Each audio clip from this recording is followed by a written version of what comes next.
So folk art is a big thing in Nova Scotia.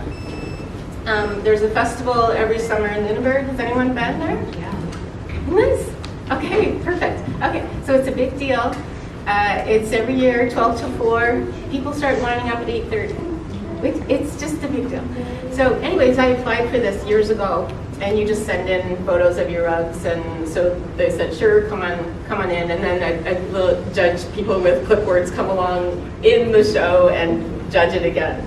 So my first year was 2009, and I thought, Deanne Fitzpatrick had done this at the beginning of her career, and I thought, oh, I'll give it a shot.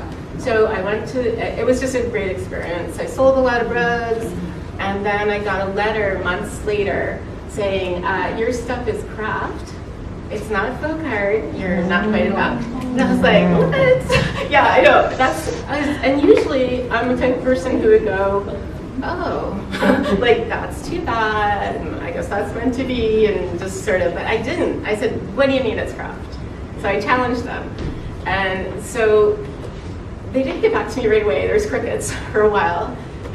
But while I was waiting, I became obsessed with folk art. I read everything there was to read about folk art. I looked at images of folk art, and they came back to me and said, "Okay, come back next year. We'll give you another chance." And I was like, "Okay." But meanwhile, I'm like obsessing with what is folk art? You know, what is this? Which was good, right? So I come back the next year. The judges with the clipboards come along, and I'm like, "Oh, please, please, please!" And the guy, he actually. He assesses mob paintings. I can't remember his name. He said, you know, your stuff is based on folk art. I'm like, okay. So I've been there 15 years. So what I learned from this is when you get a rejection, sometimes it's okay to say, hey, like, why? Like challenge them, you know?